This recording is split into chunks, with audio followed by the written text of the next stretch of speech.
Olá, meus amigos, minhas amigas do canal Raciocínios Espíritas. Eu sou o professor Danilo Cruz, voluntário do canal, voluntário do Centro Espírita Paulo Estevão.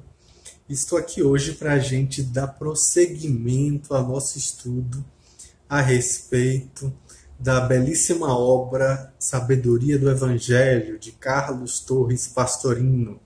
Estamos no volume 1 e hoje vamos falar do nascimento do precursor, do nascimento daquele que Jesus disse que era o maior dentre os nascidos de mulher. Nossa, hein? Que título! Olha eu aqui com o chapeuzinho. É São João, a gente tem que falar de São João, de João Batista, o precursor. É tão interessante, eu gosto muito da época do ano onde se comemora o nascimento de São João. Gosto porque é inverno e gosto por conta dos festejos profanos. Os festejos religiosos são interessantes também, é claro, mas os profanos... Você sabe de onde vem a palavra profano? Olha que interessante a curiosidade. A palavra profano quer dizer aquele que ficava à frente do templo. Pró, à frente, fano, templo. Ou seja, a pessoa que não entrava no templo, que ficava só do lado de fora. Então, daí o religioso era quem estava lá dentro e o profano era quem estava do lado de fora. Então, a festa profana é aquela que não adentra na lógica religiosa. Mas estamos falando de uma figura ímpar, que é o Elias reencarnado, é o João Batista, é o João precursor, cuja festa se mantém marcante em toda a história da cristandade. A gente vai ter muito a aprender com ele, muito a crescer com a experiência a respeito dele. Vamos falar um pouquinho dele, né? O nascimento dele, sem dúvida, foi muito comemorado e ainda é, né? O dia de São João, o nascimento do precursor. Na verdade, é uma festa cristã que celebra o nascimento de João Batista, que é um profeta, que é considerado o maior de todos os profetas, porque ele previu o advento do Messias na pessoa de Jesus Cristo, Jesus de Nazaré. E teve ainda a possibilidade de batizar. Essa é uma data muito comemorada no mundo cristão, atualmente no dia 24 de junho, e é considerado uma das festas juninas, ou seja, de junho. É também o único santo cujo nascimento e martírio são comemorados, né?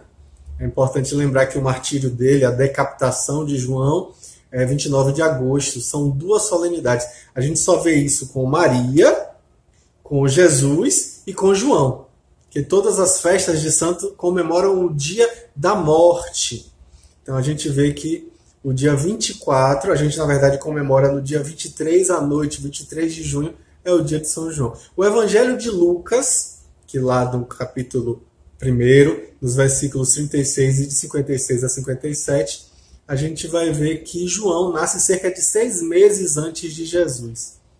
Então, por conta disso, a festa de João, a festa de São João, é fixada no dia 24 de junho, 6 meses antes da véspera de Natal.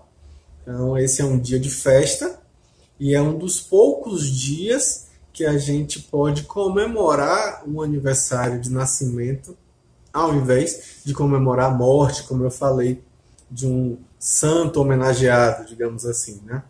Então, essa festa, na verdade, se origina lá na Idade Média, durante a celebração dos chamados santos populares, como a gente sabe, né, que são Santo Antônio, São Pedro e São João, por sua vez, né?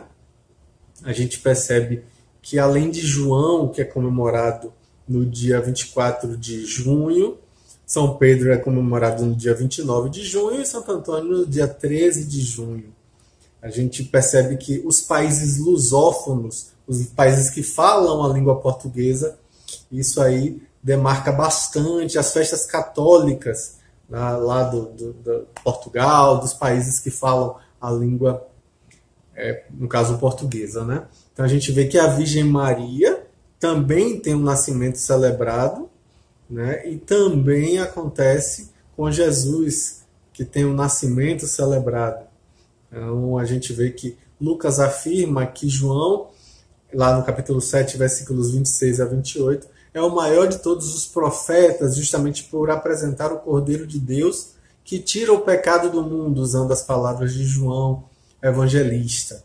Então sua vocação, na verdade, se reveste de acontecimentos incríveis, são repletos de alegria e júbilo messiânico, e que servem, na verdade, para preparar o advento de Jesus. A gente percebe que existe o significado cristão para esse nascimento, né? A gente vai explorar isso já já quando começar a falar das falas de Pastorino a esse respeito. Que quando Gabriel se apresenta a Zacarias, ele está ali, né, tendo uma possibilidade de preparar Zacarias para o nascimento de João, que por sua vez prepara para o advento de Jesus. E obviamente que as circunstâncias do nascimento de João, que são relatadas no Novo Testamento, também tem muitas coisas interessantes para a gente explorar, né? A gente só vai encontrar o relato sobre o nascimento de João no Evangelho de Lucas. Provavelmente porque Lucas entrevistou Maria, e aí por isso ela sabe desses detalhes, né? E justamente por isso que é apenas ele que vai saber sobre Isabel, sobre Zacarias, que já eram idosos, que não tinham filhos, já tinham passado da idade de ter filhos, e que no momento em que Zacarias estava trabalhando, servindo no templo de Jerusalém, ele foi escolhido por sorteio para oferecer incenso lá no altar dourado, no Santo dos Santos, como a gente já explorou isso anteriormente, né? Então, o arcanjo Gabriel aparece para ele, anuncia que a esposa de Zacarias, no caso Isabel, Elisheba, como eu falei anteriormente, né, iria dar à luz uma criança e que ele deveria chamá-lo de João. Só que Zacarias não acreditou na mensagem de Gabriel. E aí o que acontece? Ele perde a voz. Quando acontece o nascimento, como a gente vai explorar daqui a pouco, né, seus parentes quiseram colocar um nome estranho, até o nome do pai, não é uma tradição muito hebraica, a gente vai falar disso já já. E Zacarias, sem poder falar, escreve numa plaqueta, numa tabuinha, né? Seu nome é João. E aí, nesse momento, a voz dele é devolvida. Então, a importância desse nome advém do significado hebraico, que é Deus é propício, ou então Deus é favorável. Então, depois de ter obedecido o comando de Deus, ele recebe novamente a fala e recebe também o dom da profecia. E aí, nesse momento, ele prevê o futuro de João. E aí, o cântico que Zacarias profere em seguida, que vai ser nosso próximo vídeo, é chamado de Benedictus. E ainda hoje é muito usado nos serviços litúrgicos de diversas denominações cristãs, né? Principalmente no catolicismo. Na Anunciação, quando a gente vai ver que Gabriel aparece para Maria, ele vai, na verdade, também informar Maria de que ela iria conceber seu filho, e também informa que Maria tinha uma parenta, que era Isabel, que estava grávida. Ele informou que Isabel, sua parenta, já estava grávida de 6 meses, ou seja, às vésperas da chegada do filho dela, né? Então ela viaja para visitar Isabel, e o Evangelho de Lucas relata que o bebê estremece no ventre de Isabel quando ela cumprimentou Maria. Olha que interessante, né? A gente já falou disso, só estou fazendo uma ambiência para a gente aprofundar, né? Então a gente sabe que o Dia de São João é um dos mais antigos festivais do cristianismo, o nascimento de João, né? Que já aparece, na verdade, no Concílio de Águide, em 506 depois de Cristo. Olha que interessante. Já naquela época, como um dos principais festivais, né, como o feriado e também como o Natal, era celebrado com 3 missas dentro da tradição católica, né? Que é uma missa de manhã, uma missa meio-dia e uma missa à noite. No fim do dia, né? Na verdade, no pôr do sol. E a gente vê que não é à toa que acontece isso. Então, o nascimento de João, no dia 24 de junho, na verdade, acontece 3 meses depois da celebração da Anunciação, que é no dia de 25 de março, e 6 meses antes da data que a gente celebra o Natal, a Natividade, né, o nascimento do Cristo. Então a gente sabe que o objetivo dessas festas aí não é exatamente marcar uma data exata do acontecimento desses eventos, mas sim ter uma comemoração de uma forma interligada. E aí a gente vê que no cristianismo ocidental, ou seja, na Igreja Católica Apostólica Romana, o nascimento de São João Batista é um feriado que é muito importante dentro do calendário dessa igreja, que é mantido, né, tanto pela Igreja Católica, pela Igreja Anglicana e pela Igreja Luterana. Olha que interessante. Já as igrejas reformadas e as igrejas livres não dão muita importância, não dão muita proeminência para essa festa, porque eles não cultuam santos. Então, por conta disso. O dia da morte, geralmente, é o dia que a gente comemora a festa do santo, né? Mas isso não acontece nem com Jesus, nem com a Virgem Maria e tampouco com João Batista. Que a gente vai ver que, embora a morte deles também seja comemorada, também seja celebrada, a gente vê que Jesus, lá na sexta-feira da Paixão, como a gente comemora, né? No caso de Maria, na Assunção de Maria, e no caso de João, na decapitação de João Batista. Então a gente vê que na doutrina católica, São João, como Jeremias e a Virgem Maria, foi purificado do pecado original antes do seu nascimento, dentro da lógica do catolicismo, né? Embora o nascimento de João não tenha sido imaculado, como foi o caso da Virgem Maria. Então, é diferente. A gente percebe que a festa também, existe também uma festa que é o batismo de Jesus, que é comemorado justamente, que foi realizado por João em Jesus, né? E no cristianismo ocidental, que é a Igreja Católica Ortodoxa Grega, em outras igrejas orientais também, a festa de São João Batista é muito grande também.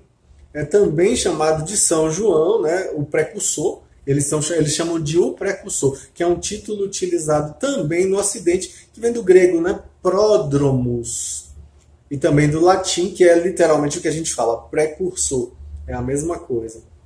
Esse título, justamente, que mostra que o objetivo dele, na verdade, do seu ministério, era preparar o caminho para que Jesus viesse a trilhar. A gente percebe que não é à toa que ele fala, né? Ele utiliza aquela expressão, é preciso que ele cresça e eu diminua. Então a gente vê que dentro da Igreja Oriental é uma festa considerada maior, né? Uma festa que é comemorada com a vigília da noite inteira e com uma pós-festa de um dia inteiro, ou seja, é uma festa ainda maior do que a da nossa tradição brasileira.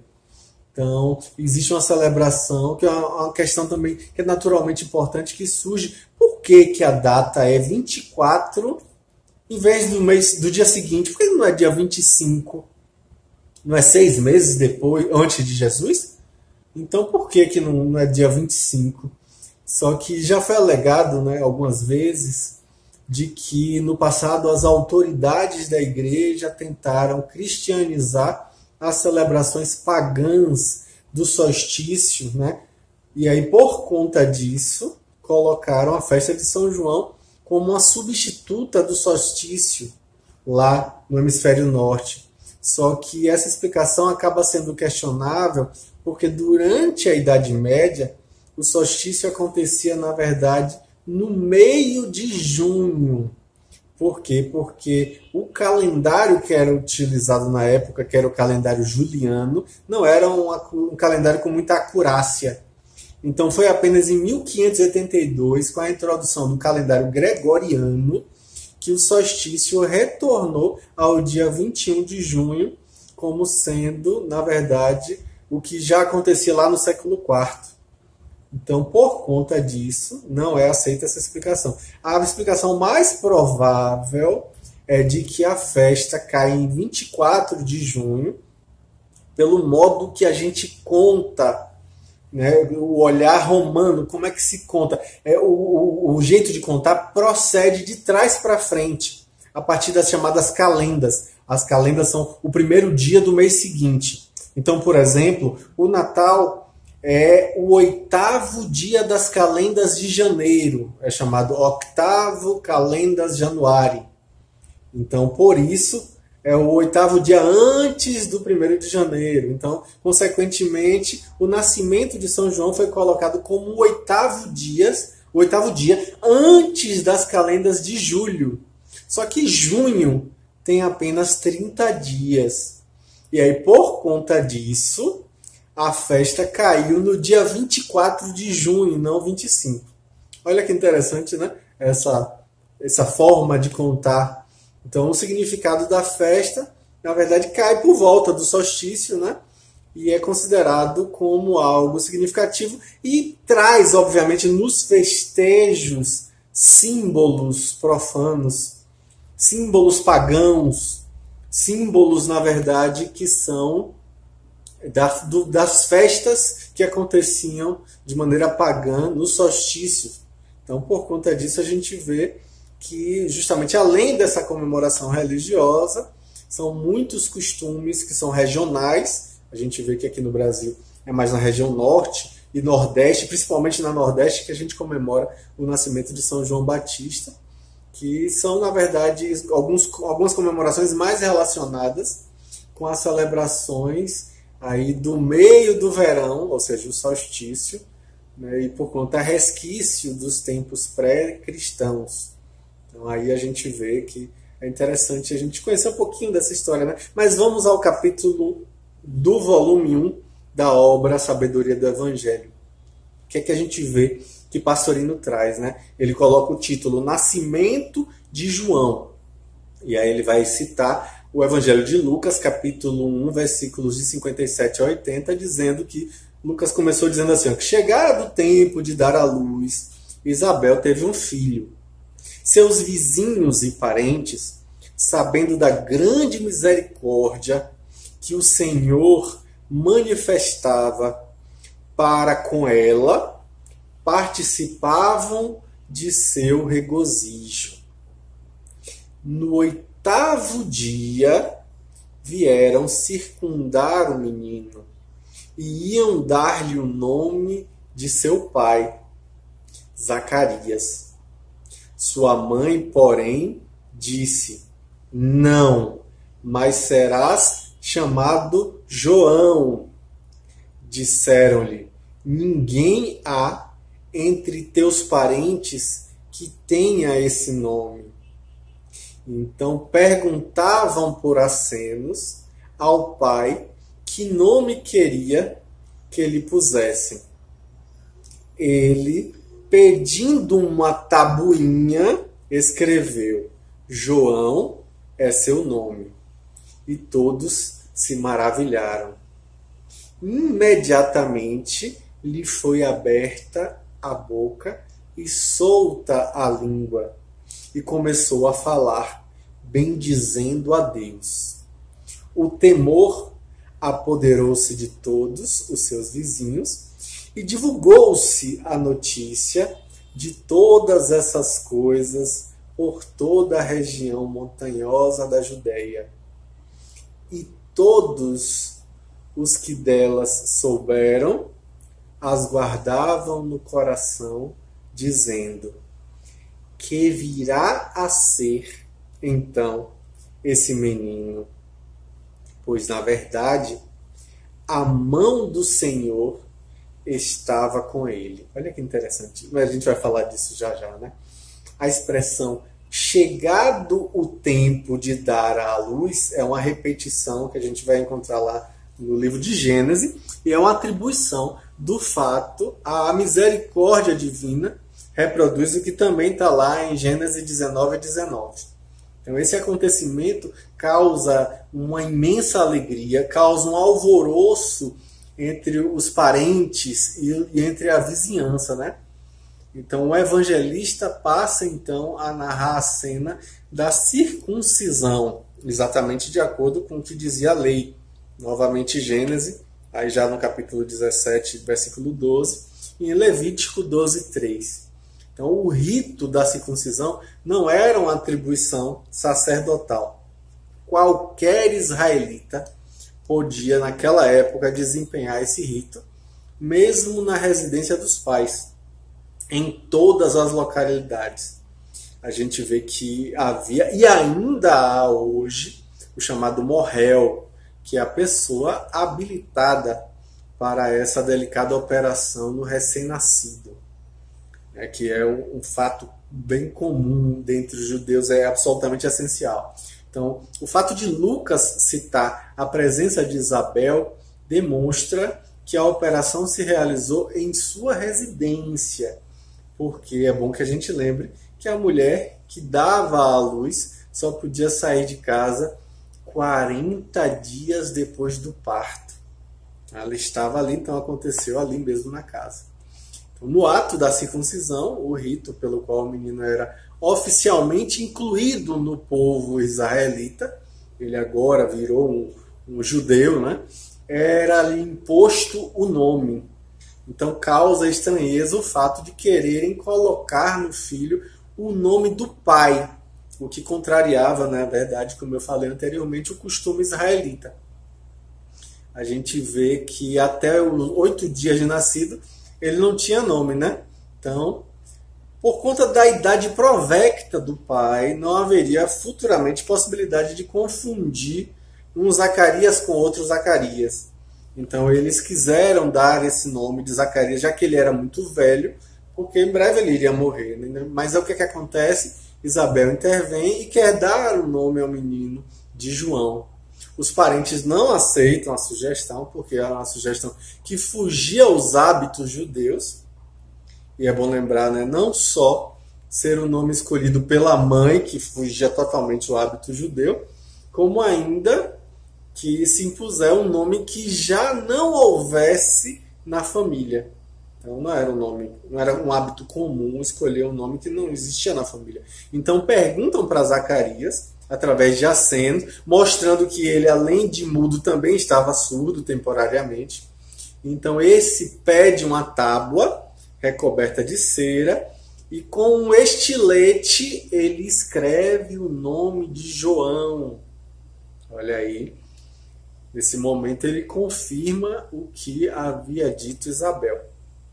Então o evangelista vai anotar a admiração de todos, né, e a divulgação que teve uma notícia aí nas redondezas. Então essa expressão guardar no coração é típica do hebraico, né? A gente vai encontrar isso no livro de Reis, a gente vai encontrar isso em outros textos, né? E exprime o quê? Refletir, tomar em grande consideração. E a gente vê outra expressão também, que é uma expressão idiomática interessante, que aparece, aí a gente vai ver o que? A mão do Senhor, significando a proteção divina, conforme a gente vai ver em Atos, né? A gente tem ali, agora com relação à interpretação simbólica de tudo isso, né? Logo que o sublime encontro com o Cristo interno se verifica, nascendo o homem novo, a gente tem a passagem direta da luz do mental, que não necessita mais do intermédio da intuição, chegando então em meio ao intelecto e tornando esse intelecto iluminado. Aí a palavra iluminado remete ao conceito de Buda. A intuição, Elisheba, Isabel, né? Portanto, se coloca como uma ponte entre os dois. Apresenta o intelecto, Zacarias, o resultado da busca, ou seja, o filho. E aí a gente vê que, ao verificar a realidade, a verdade, a gente vai perceber que, de uma maneira palpável, que isso explode em palavras de alegria incontida, de elevação espiritual. E a gente vai ver que o próprio evangelista nos dá isso no Cântico de Zacarias, que a gente vai falar na próxima semana, a respeito disso. Então a gente tem o quê? Que o intelecto saiu da mera contemplação, da meditação silenciosa, ou seja, da surdez e da mudez, do mutismo de vários meses, e quase não acha palavras para agradecer o tamanho prodígio. Então, descendo dessas alturas, voltará a sentir os veículos físicos que estavam esquecidos durante a meditação. Então, não admite, como a intuição já sugeriu antes, que o produto tão divino seja chamado simplesmente de lembrança de Yahvé, que era o nome de Zacarias, né? O nome só pode corresponder à realidade do ocorrido. Yahvé foi favorável, Yahvé foi propício. Então o nome era João, que significa isso. Então, ao retornar o contato com os seus veículos de manifestação, trazendo consigo o Filho, há uma alegria indescritível entre todos os parentes, entre os vizinhos também. Ou seja, em todas as células, em todos os órgãos, tanto os do corpo perispiritual, do corpo astral, como diz Pastorino, como das correlatas do corpo físico, do corpo denso, todas vibram de intenso regozijo, eliminando males, eliminando mazelas e participando plenamente da vida.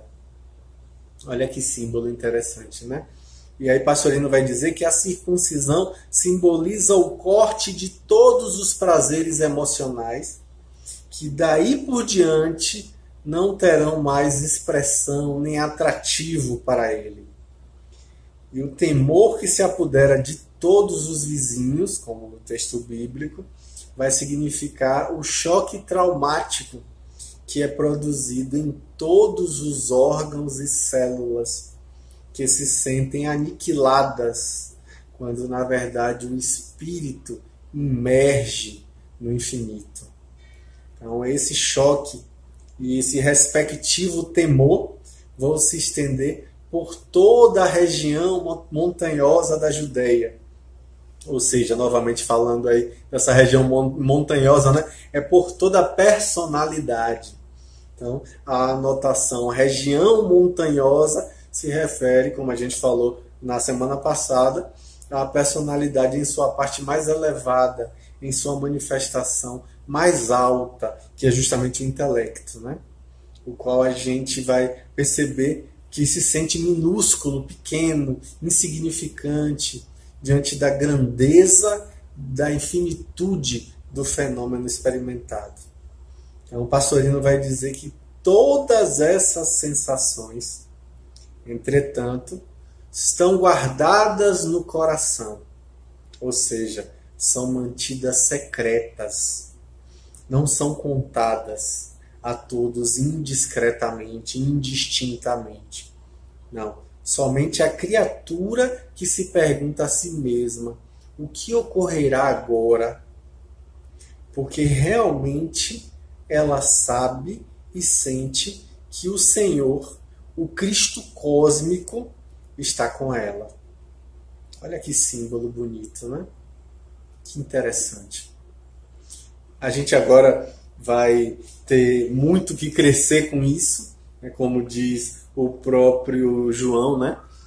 Já na idade mais avançada, né? Que é preciso que eu diminua para que ele cresça. Ou seja, que o ego diminua para que a individualidade cresça. Então é um momento de crescimento também para nós. um momento de aprendizado também para nós. Então, na próxima semana a gente vai falar sobre o Cântico de Zacarias. Acompanhe, vamos lá, vamos divulgar e acompanhar. Curte, aperta o botãozinho para receber notificação, segue nosso canal e vamos seguindo adiante com esses aprendizados todos. Muita coisa para a gente aprender.